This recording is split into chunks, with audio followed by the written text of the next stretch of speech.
All right, it is 1:31. I'd like to call the meeting to order of the Trumbull County Transportation Improvement District. I'll start with roll call. Denny Malloy. Here. Randy Smith. Here. James Kinnick. Here. Martha Yoder. Here. Chuck George. Here. Nicholas Coggins here. Item number 2 is approval of the minutes of the previous meeting. I know, first of all, I want to thank everybody for their ability to get here so quickly after our first meeting and on short notice. Auditor Yoder did send out the minutes to the meeting prior to, and I'm hoping everybody had a chance to review. If not, please take a couple minutes. And if you have any suggestions, we'll take those at this time.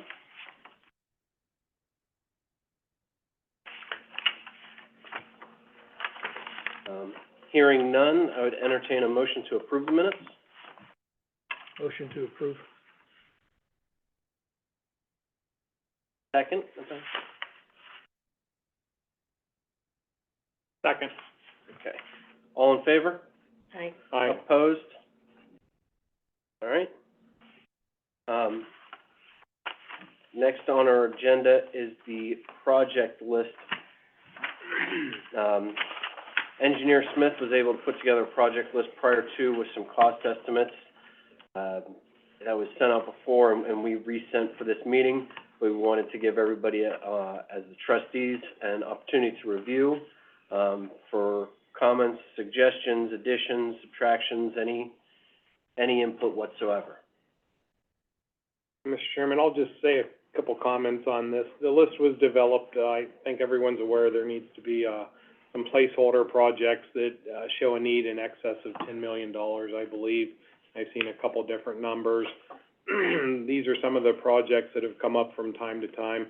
Larchmont Avenue, that is moving forward, as part of the Golden Triangle project. There's gonna be several improvements in, that corridor. Several have already taken place, close to $3 million, I believe, if not more. Actually, this particular project was perhaps going to be Trumbull County's first roundabout, but with some challenges with the railroad, that's not going to take place. Unfortunately, the railroad's had some reservations about using that type of traffic design at that location. Educational Highway has come up from time to time. As you know, there's been some opportunities out there for some potential economic development type projects. It's been broken down a couple ways. Again, these are nothing more than placeholders because, as we know, some of these were possibly going to be borne by any potential businesses that their traffic analysis warrants the necessary improvements. So again, these aren't necessarily defined or required, and they may be funded by other means, but certainly they'll be needed for some of the larger, pretty straightforward bridge replacement. Research Parkway is right up there with Educational Highway. That is coming due for some substantial maintenance. I know we've talked a little bit about the improvements for Mines Road and the State Route 46 intersection. That number's a little misleading because the intersection improvements itself are right around $300,000. This is to resurface Mines Road for its length, both east and west of 46. So that adds about $800,000, or roughing the numbers in, for pavement versus $300,000 for the turn lanes and the signal at the intersection itself. Pine Avenue, I'm sorry, I missed the State Route 46 in Howland Springs. Obviously, we have the DDI construction underway. I think everyone's aware there's several components to that project, including the widening of State Route 46, intersection improvements down at Warren Sharon and 46, the improvements to Howland Wilson Road, and then the closing of Howland Wilson Road itself. Excuse me. One of the last components of that project was the basically the closing of Howland Springs down near 46, putting a cul-de-sac in and extending Kenyon Drive to the top of the hill to tie in. That frees up some of the stacking area for the DDI for traffic and so forth, the queue area. And, just based on the grade of Howland Springs, that seemed to be a better fit. There's an existing non-activated light, I want to say, at Kenyon. So it would address, not only that, the light, but the extension of the road, and the property owner has already made an offer to donate the right-of-way, but there's no funding for the project.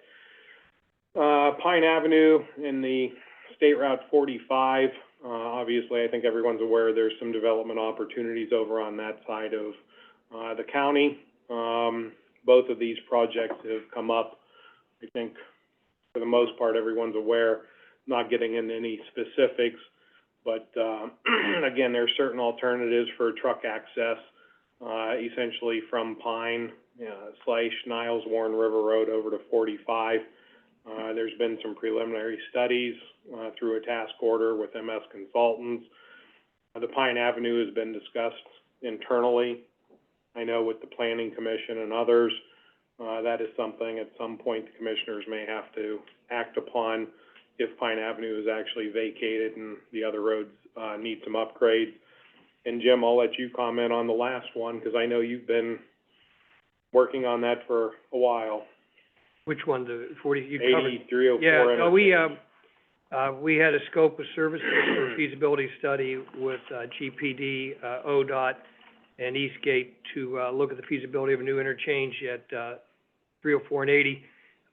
They actually came back, and part of the criteria, and we got ODOT to kick in $250,000, Eastgate's using $100,000 of their money, so it's a $350,000 study to make sure there's no red flags. Red flags are environmental concerns or severing neighborhoods. We're not doing either. They commented that, would you just build interchange without the connector road? And we don't need an interchange there without a connector road. So we're working through that, but we should be authorizing a consultant to begin, I would say, by the end of this month, and then hope to have some information within 6 to 9 months. Then this is just step one of a long process to get something built. Hopefully it all works out, but it could be accelerated if we continue to get that supply chain and economic development. And the companies are looking at that east side. There's no access. They walk away because there's no access to the east side of Youngstown. So fingers crossed, but it ain't coming for a while. But you have to start somewhere. So that's why that remains in the to be determined category. Again, as Jim had mentioned, there's no particular order to these projects whatsoever. Certainly, it's going to be a fluid list and remains a fluid list. If there's any other questions, I'll try and answer them. But prior to myself providing the certification that we have the need, after discussions with Nick, we thought it would be prudent to share the list because it may become published at some point. That way everyone's aware of what we're suggesting, at least as placeholders, nothing more. I'll just take 2 more comments. I would estimate, if you told me to put a ballpark on the interchange, $35 million would include a connector road. And then that's just a ballpark. But then the access road, we're working hard with the Port Authority and Jobs Ohio. We've been working for 2 years now trying to get them to build that for us. So that's not dead yet, but it's out there. That's, in my opinion, who should be putting that in. And even to go a little further, Actually, let me the port, clarify that. go ahead. I'd hope the Jobs Ohio could help us find funding for that. And obviously, the Port Authority and or the Chamber are familiar with at least project number 9 and number 10. Yes. Thank you very much for the explanation on all the projects. Did anybody have any questions for Engineer Smith or Director Kinnick? Hearing none, I would seek a motion to approve this list as provided. Make a motion to approve the list. I'll second the motion. All in favor? Aye. Aye. Anybody opposed? All right. Item number 4, Engineer Smith did reference an affidavit. One of the things required is the engineer's affidavit certifying that the projects accumulate to at least $10 million. After discussion, we had talked that it's best to have full approval of the trustees instead of just certifying that we have a list of projects.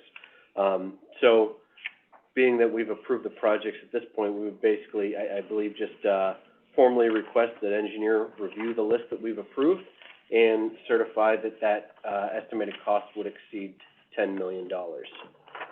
Sure, we'll do you have provide any- this to you tomorrow. No, there's no Yeah. further, no, I'm fine with the affidavit. I understand its requirement and the purpose, and Does anybody feel that we need a formal approval or motion for that, or I think we're good with the approval of the list.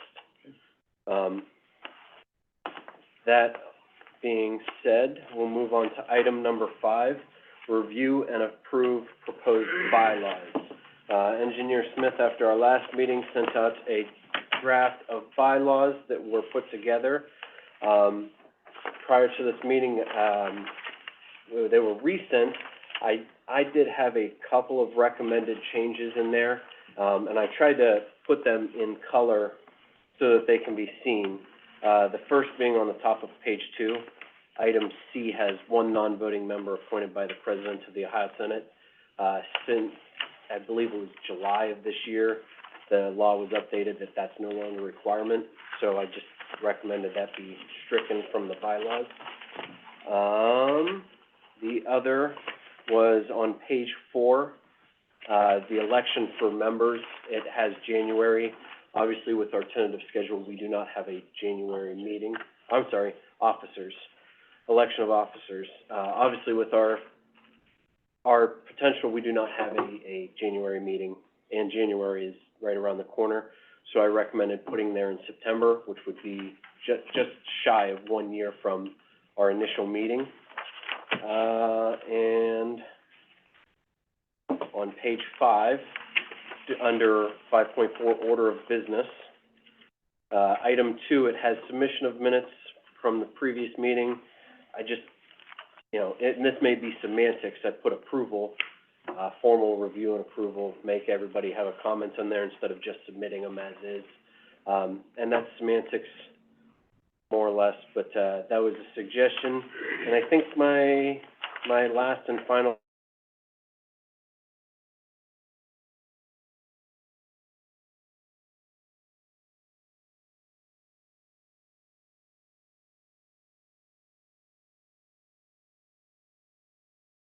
We didn't note it red, but we did talk about that when you and I, discussed that. yeah, that's 3.1, the Commissioner's resolution duly recorded in journal volume. That's just referencing the actual journal, page. The draft that we had like somebody else's Sure, resolution. yeah.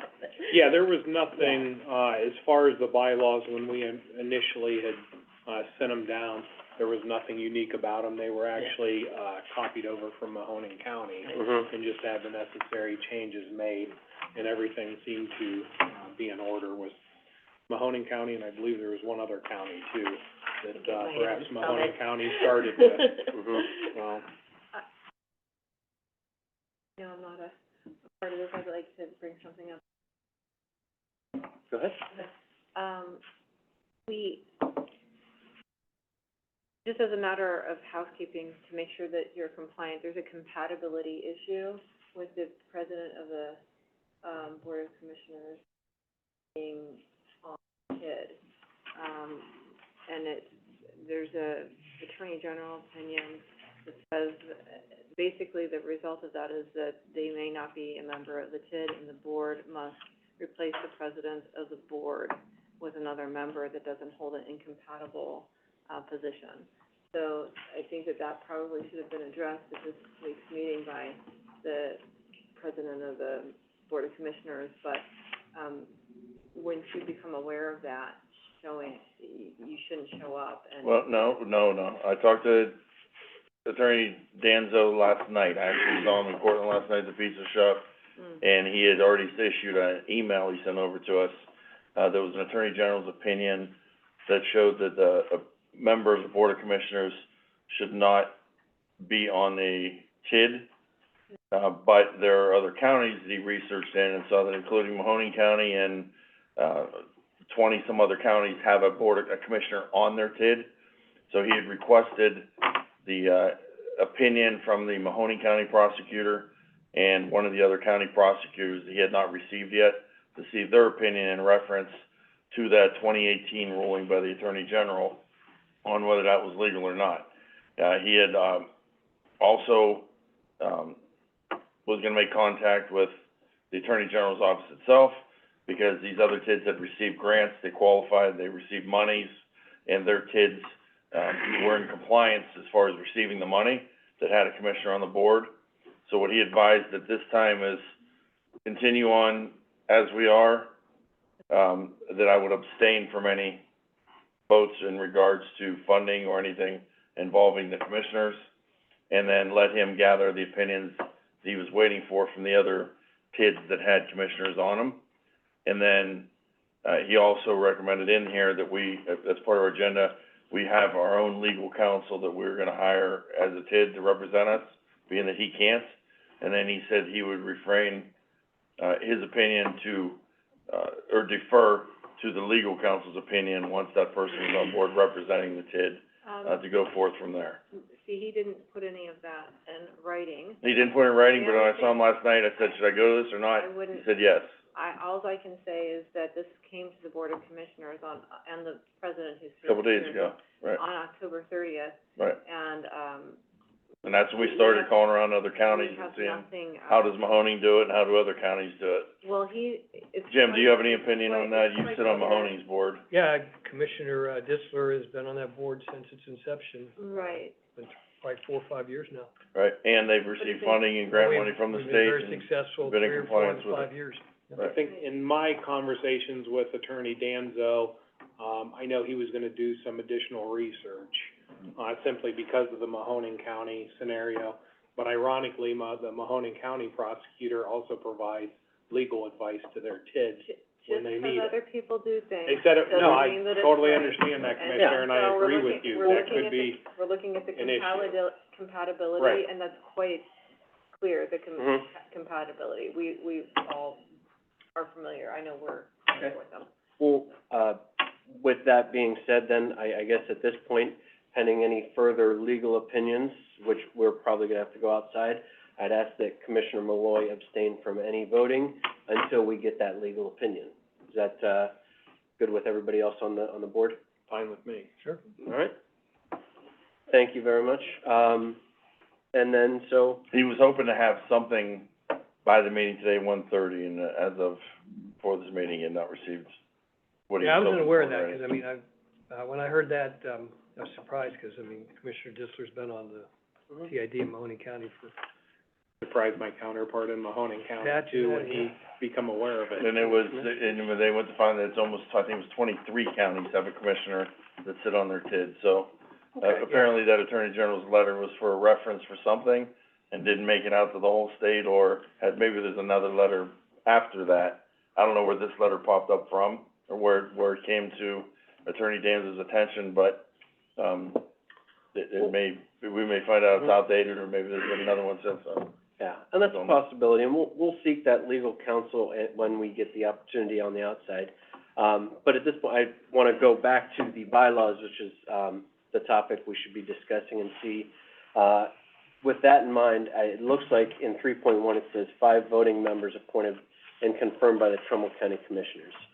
We don't specify who that is in these bylaws, so I don't think we need to make an edit to those, in regards to that opinion right now.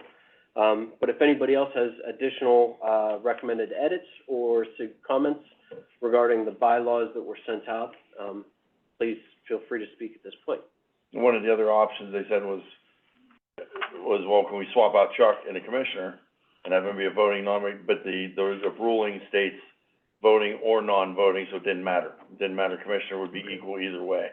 So you would actually have to be appointed by the Speaker of the House of Representatives. Correct. You can't just switch, you have to follow the statute. Understand that. Okay. Yeah, but if it were to happen that way, it still wouldn't be any difference in the letter from the Attorney General, Yeah. whether it was a voting or non-voting, the way it's stated in the opinion. Okay.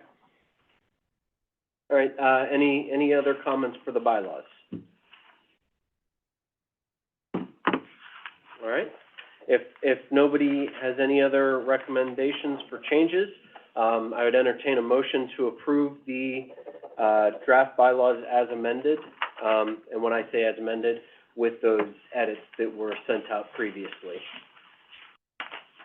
I'm sorry. Oh, go ahead. No, my fault. Just as I was going through, 'cause I was trying to recall what was in the original minutes and so forth. And the one thing that I'm not sure, unless I missed it, does it need to specify the meeting location? And I think that was in the original one, or did I miss that? Yes, it's in here. No, 1.3 on the first page, Good. Office of the TID. No, but there's a location, you're Oh. talking about location of the, That the meetings will be held here then, is what we're saying? This is the Well, office of the okay. TID. For some reason, I think that was towards the tail end on the other set. But, we I mean, didn't there's pull gonna any, we be, didn't pull anything out, other than what, Okay. we didn't make any changes. page 5. Or otherwise designated. There's, that's within the minutes, I think, the place of the meeting is, That's it, okay, yep, bylaws. it is and there. that's what I have. 5.3. Okay, I believe that I did that in these minutes. Oh, yeah, 5.3. I have no Mhm. concerns, and if we're Okay. missing something, obviously, they We can can be amend. amended. We can so. always, yeah. And when we get to, legal counsel, that After a he may, review. he may have to review, or Sure. we may want, that may be our list, on our list, right? Mhm. Well, I have no problem making a motion, that's what you were looking for? Yes. Yes. A motion to accept the bylaws as presented today. Second that. Thank you. All in favor? Aye. Any opposed?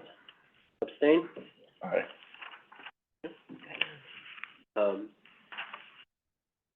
Moving on to, item number 6, and, this is, I guess, goes hand in hand with item number 7. I don't know if I have them in the correct order, but item number 6 is to, authorize, request for appropriations from the commissioners for seed funding, I'm sorry. That is on there because of the opinion of Attorney Danzos that he can't represent us. We will need outside legal counsel. In order to pay for outside legal counsel, we need some kind of funds. I don't know if we have a figure yet, but I would like to start off asking, for some funds so that we can get that outside legal counsel so that we can keep this moving forward and moving forward correctly, without any hiccups. Do you have a number in mind, Nick? I think the starting figure should be at least $10,000. Maybe not to exceed, or just, I don't mean to interrupt. Well, I think it'll be a transfer to a separate fund. Separate account. Okay. And actually, that's on the list too, because Yeah. from the letter that we got from, Attorney Danzo, both the letter to the commissioners and the letter to me, it's pretty clear that we do have to maintain a separate account. I was on the transit board, so it's very similar to what we did for the transit board. And when we can talk about that, well, that's on the item 7. So we would request, funds directly from the commissioner. We would have that account established, and commissioners, and we would have that account established, and it would be transferred to that account. Okay. And I would, at this point, because it's a small amount, it's writing checks to the, Right. I can handle that. There's a point within the bylaws that allows for a service contract that we could utilize so that we could use auditor staff for some things if we need to. For now, I don't feel like we are at that place where we need to have that kind of help. But I was thinking 10, I don't know if anybody else has better knowledge of legal Mahoning costs than I is do. their prosecutor, so we can't even Yeah. lean on what they asked for. Did you have any? The last, we've done a few contracts recently with attorneys, and we've been right at 25, but that doesn't mean it's Okay. gonna be spent. So, Right. you can always come back if the need is there, but I forget the recommendation, or there was a thought on a law firm that specializes Mhm. in Yes. kids, and where were they out of? You have that, do I have that? Columbus? I believe they're out of Columbus. Yeah, I think it is. I think they were And the all working with them recommendation as of that consultants, in particular was, Ah, there we go. So Keegler, Brown, Hill, and Ritter, was the recommendation. They are, I guess, the leading, attorneys in the state for transportation improvement districts. I don't know if we can just directly ask them, because we're paying for services, or if we have to get quotes from multiple. So I did go and find a couple other attorneys, law firms in the state of Ohio that do economic development, attorneys, or legal counseling. One of them being Bricker and Braden, which is formerly Bricker and Eckler, they're out of Columbus.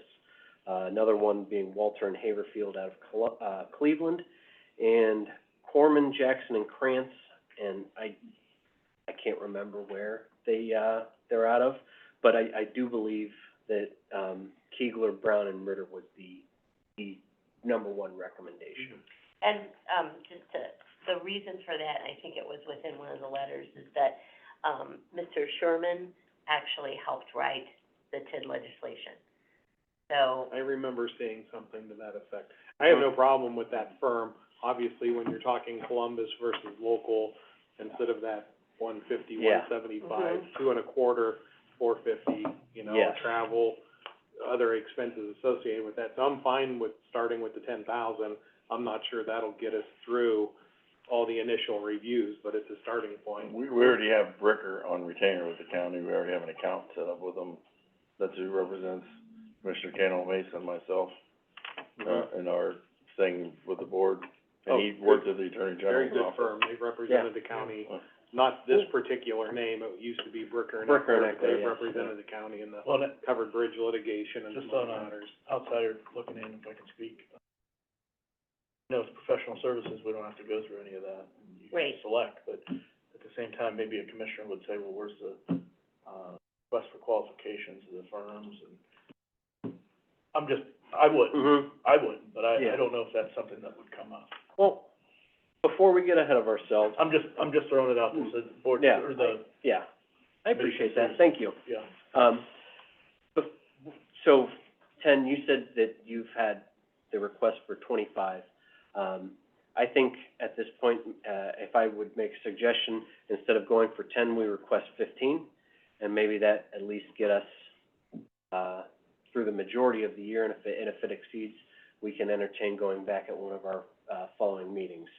But for now, item number 6 is to authorize, request for appropriations. I would also suggest that request, we authorize Auditor Yoder to make a request for appropriations from the commissioners for seed funding.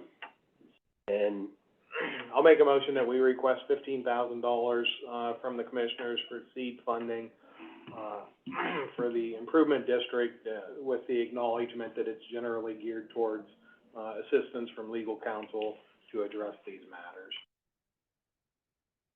do I have a second? I'll second that. Any discussion? Right? All in favor? Aye. Aye. Opposed? Abstained? Aye. do you want me to go ahead and Maybe make that that's the request? compatibility issue. Yeah. Draw that up? I agree Okay. with Marty. Yes, It's a please. hard time getting Yes, please. somebody to write the I can do that. proposal up for 10 grand. You know what I mean? I'm just telling I you, know, Yeah. I know. what could be Makes sense. said and what could be done. Yeah, So, item number 7 is, and this is where I said I don't know if I have these in the right order, but to authorize the auditor to establish an account for the Transportation Improvement District. I believe if we're gonna request funds, we need funds for it to go into, and we have to track them separately. So I think this agenda item is just as straightforward as it's written. We need, I'll make a motion. motion to authorize the auditor to establish a account for the TID. I'll second the motion. all in favor? Aye. Aye. Opposed? Abstained? We're kind of limited now, with you as the chairman and you as the auditor, so, Yeah, it's- and Randy, non-voting, I get the so, first half, he gets the second half. we'll get there, Yeah. apparently. All right, and, bringing to the last item, the outside legal counsel that we've started looking at. As it was mentioned, is one of the attorneys at Keegler Brown helped write the legislation for a TID, which is probably why they're the leading attorney for TIDs. That being said, I think because they are professional services, we don't necessarily need to advertise an RFQ in the paper or anything, but I do believe it would be in our best interest to go request quotes or price proposals from multiple attorneys. I would entertain anybody's suggestion. Like I said, I wrote down a couple that I know of, Bricker and Graydon, who formerly Bricker and Eckler is one of the best economic development, law firms in the state. They're out of Columbus. Keegler Brown was obviously the recommendation for the Transportation Improvement District. Walter Haberfield, I found on the Ohio EDA site, when I logged in. They just received an award for being a top economic development law firm in the state. So I figure, why not? If the state's economic development agency is honoring on them as being a good law firm, they probably could cover our services and needs. And the other one that was, Corman, Jackson, and Krantz are also advertised. I wanna say they're out of Akron or Summit, but I can't remember off the top of my head, so don't quote me on that. Those are 4 firms. I don't disagree, but I mean, if I'm a firm, I ain't gonna even write your proposal for, the end game is $15,000, you spend 5. I mean, I just, Yeah. good luck, I mean, I understand would that like to see, and again, you know, everybody operates differently. I mean, if you got economic development and the TID are a little bit different, so if you got the guy that wrote the language for the TID, I think I would love to see, I'd love to see a direct hire to him. And I agree with Good way to Jim, with go. where we're at, I have no objection if, you, the chairman and Auditor Yoder, would maybe like to have an opportunity to sit down, call these representatives, see what they have to offer. I'm familiar with, I believe, 3 of the firms. The last one, you said Haverfield, but I thought it was Haber, B or B? B. B, Haverfield. maybe not then. The first 2 I'm familiar with, I think I'm familiar with the 3rd one, the last one. It doesn't matter to me, you know, so if you guys would be willing to expend the time and then make a recommendation at the next meeting, or just proceed with hiring that firm, I'm comfortable with that. I'm okay with that too, maybe they can quote you, because you're gonna have to prepare proposals. First thing, we can't get somebody to bid on a $50,000 one. Right. But at least Yeah. fish out Yeah. what they're gonna provide, what they think we may need, and maybe that takes you to that first firm that has, Maybe more important too is accessibility. Yeah. You know, we're up in the corner of the state, you know, if any of them have associates up in this part of the state or Cleveland or something where they're not gonna have to travel back and forth. Yeah, you don't have to. One might I be can't more say so that, much it can should be just done be documented. remotely, is Yeah. what I Right. think. So, Sure. one of the things I do want to point out, within the, I think it was the letter to the commissioners, Mr. Danzo pointed out that Mr. Schuerman would be willing to answer questions without us engaging him. So, not, you know, everything we need, but because he has written, you know, helped write statute, just pointing that out. I don't know if it matters, but we use Walter Haverfield, so just full disclosure, for the economic development stuff we do. We've been satisfied, but. Okay. Well, I think, I like the way that Randy stated it, to authorize the chair and secretary treasurer to interview and potentially select a legal counsel to represent the Trumbull County Transportation Improvement District. Please feel free to modify that language and however you may see fit to. I have no problem with that, do you, Jim? No, I don't have any problem. Do you want a motion to that effect? Yes. So move. Second. All in favor? Aye. Opposed? Abstain? Yes. All right. That, I'll entertain a motion to adjourn. I'll make that motion. Second. All in favor? Aye. All right, That thank worked you. out well for my